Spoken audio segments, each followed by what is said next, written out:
Hey, this is David Archuleta here, and I'm here to answer some of your questions that you've sent. And here we go, I guess. So the first one is from Allie from Philadelphia, Pennsylvania. And she asked, what do you feel was your defining moment on American Idol? My defining moment? I feel like one of the defining moments was kind of, the very first audition I ever had in the stadium. That was pretty surprising to me, to see that something actually might happen and might be happening. It's kind of like you feel something inside, like you don't know what's going to happen, but you feel like something big's about to, like something is really going to change in your life. It's not like, oh, I'm going to be on American Idol and stuff, but you just know that, wow, I feel like something's going to happen. I don't know how to explain it, but you just feel something that kind of surprises you.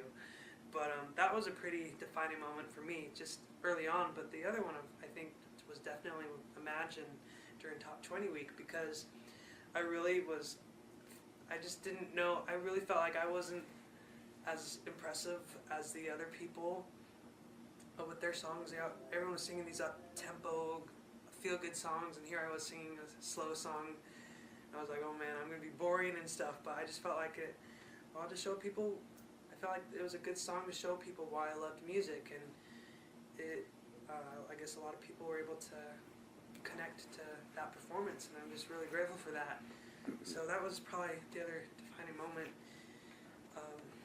Question here is from Josh from Harrisburg, and he asked, how have you and your music evolved since American Idol ended? I feel like I've definitely gotten a lot more pop than when American Idol was going on. And it was funny because I had to learn how to sing like to tempo stuff. I was so used to just like singing laid back and kind of groove, I don't know, singing in a certain kind of groove way to songs. But I definitely learned how to kind of open up on stage and have fun with songs.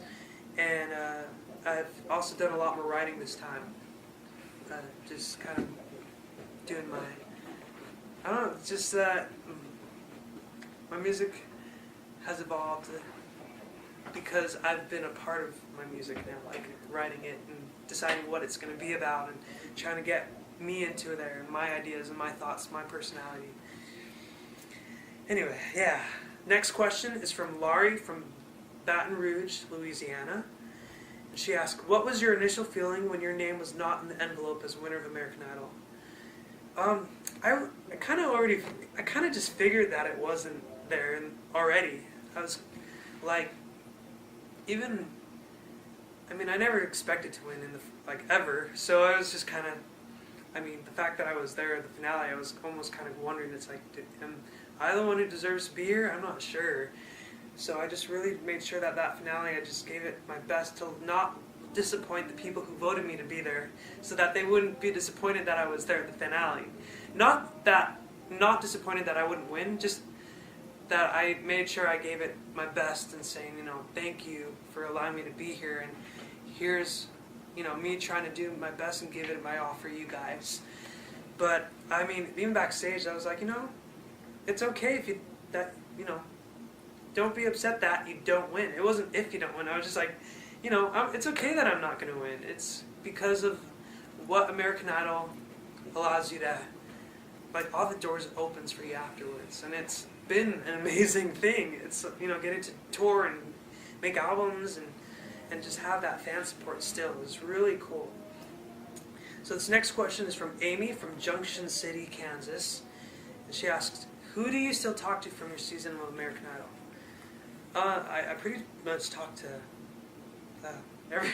all of them, pretty much. I talked to, saw David Cook just a couple weeks ago, and talked to Saisha and Jason Castro, Brooke White, Carly Smithson, Chrissy Lee Cook. I talked to a lot of them from my season still. So it's good to keep in touch and see what each other's up to, and they're still the ones who you can really relate to, because they kind of went on that same roller coaster as you. But they're great people, great bunch of talented musicians and singers and stuff. This next question is from Ashley, who is from Amarillo, Texas. And she asked, when did you first become interested in music? I actually first became interested in music.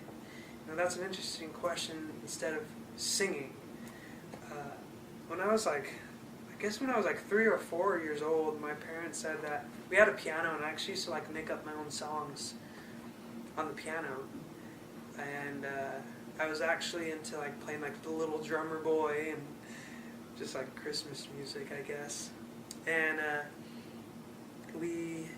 guess that's my first memory of really being interested in like making music myself. Not like writing music, but like having music come out of me, because I don't know. I'm not good at explaining stuff. But yeah, I guess that's my earliest memory of where music really struck me, is when we had that piano there. Okay, next question. Am I doing this right, by the way? Yes. Okay, perfect. Sorry. Perfect. All right, so, okay, next question is Kelly from Orlando, Florida. Cool stuff. I used to live in that area. Anyway, do you feel like fame has changed you in any way, positively or negatively? I feel like every single thing or every kind of step forward in your life, just kind of every stage of your life, there's always challenges that come with it, and there are always things you learn from it. So there are always kind of positives and negatives with everything that life kind of throws at you. Whether it's like school or playing sports or taking lessons or for whatever, and having a new job. There are always like upsides to things and downsides to things, and like fame. I guess it's kind of crazy how everyone knows who you are now, and everyone.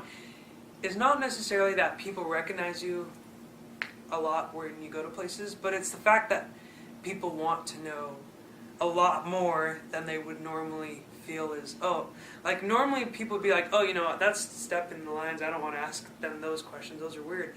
When a lot of people know who you are, they seem like it's okay to ask those more personal, private questions. So it's kind of like, okay, but it's definitely changed in a positive way too, because it's like I get to do what I love to do. Music is what I've always wanted to do. I never saw myself doing anything else. I never thought like, well, I'm not good at anything else, and I don't really want to do anything else. Music is what I love, and so getting to do that is so cool, because so many people say that's something that doesn't really ever happen, but it does, and it's like it's cool to know that just because people say something is highly unlikely doesn't mean that it's not likely, because it's like, I didn't think that I'd have the chance to do this, and here I am doing it. So, don't let people tell you can't do something. Unless it's like, breaking the law or something. But if it's something you feel passionate about and like one of your goals or dreams, don't let someone tell you can't follow that. That's what I meant. Anyway, next question. Catherine from Missoula, Montana. I've never heard of that place. That's kind of cool. Missoula, if I'm saying it right. If you could trade places with anyone in the world for one day, who would it be? I don't know. I don't know. It'd be cool to like trade. I don't know. I guess it'd be cool to trade places with someone who lives in a completely different culture, someone I don't even know, and goes through completely different things, speaks a different language, and has different experiences and challenges and like interests than me. It'd be cool to like go somewhere I totally wouldn't expect to go and experience that life, that world. Because then, not only would you appreciate what you have already, but you'd appreciate new things too that you don't even think about. So I don't know who it would be, but it would probably be someone that I don't know, because I think that's probably where I would learn the most. Okay, James from Lebanon, New Hampshire. What kind of music did you listen to growing up? I listened to a lot of kind of music, I guess. When I was little, I remembered my dad playing Kansas a lot. Like, he had the record player, even. And my mom listened to, like, Selena and Gloria Estefan. A lot of Gloria Estefan and Selena. And then when I was like, also when I was little, because we lived in Miami, my mom listened to a lot of like dance music. So, because like all the radio stations played club music, I remember that stuff. And then when I was like 7, 8 years old, 9, when I started getting into singing, it was from like musicals actually. So like Les Miserables and Joseph and the Technicolor Dreamcoat. And I guess that's my dad's side of the family. They were into theater, even though I never did theater. I just liked the music from it. And then when I was like older, I got into like Motown. So like Jackson 5, Marvin Gaye, Aretha Franklin, just stuff like that. Just kind of the soulful stuff. And then I got into gospel music. So like Kirk Franklin and Karen Clark Sheard and Kim Burrell and Mary Mary and all that stuff. Smokey Norfolk. I went through quite a phase of that. And yeah. And then there was a phase I got into like electro dance music. But anyway, I don't know. Kind of went through a weird phase in my life. But anyway, next question here. Sorry, I kind of lost it. Adam from Detroit, Michigan. What's your worst habit? I think that I say a lot. And and like what?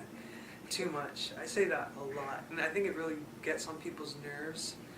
But sometimes it takes me a while to, like, I hear what they say, but it takes me a while to process what they said. Like, I heard it, but I don't know what they said until it's like, I just heard like vowels and syllables. So it's like, and then it takes like 4 seconds for me to understand that they said like, do you want a car wash or whatever they said. Not that I've gotten a car wash lately or anything, I don't know why I said that, but that's one of my weird habits, I guess, saying and just things like that. Okay, Robin from Tucson, Arizona. Why did you decide to write a book? And where did that inspiration come from? I wasn't, it was actually the publishing company, book publishers came and asked, they offered, say, hey, we would love to do a book with you. And I was like, well, why? It's like, I haven't lived that long. So how am I supposed to write a book about my life, myself? That's kind of weird. Is that cocky to do? I don't know. It's like to talk about yourself for who knows how long, a book's worth. I don't know how I feel about that. And then it's like, what am I going to talk about? I'm not that exciting of a person to write a whole book's worth. But then it was like, well, there are things that a lot of people have asked me about.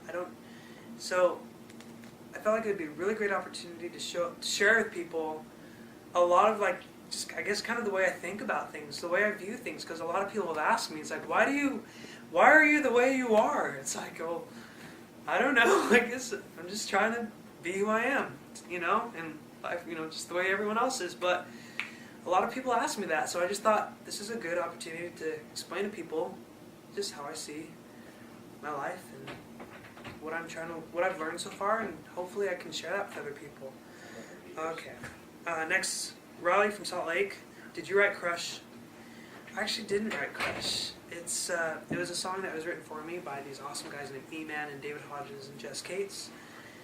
But it's a fun song. It's done a lot of good. It was a great first single to have, and just a good balance of a lot of different elements of music. Christina from Eau Claire, Wisconsin. Who was your biggest idol growing up? I didn't really have a musical idol or anything like that, which is weird to see, now how fans can respond and be to artists. It's like crazy. It's like, because I never felt like that way with people. But I definitely looked up to like Natalie Cole, and in recent years Natasha Bedingfield, and of course Michael Jackson and Stevie Wonder and stuff. But I always kind of see like my family, like those are like the best examples I had. Do you have a celebrity crush? From Liz from Amarillo, Texas. I don't. I never had it, but yeah, I guess that's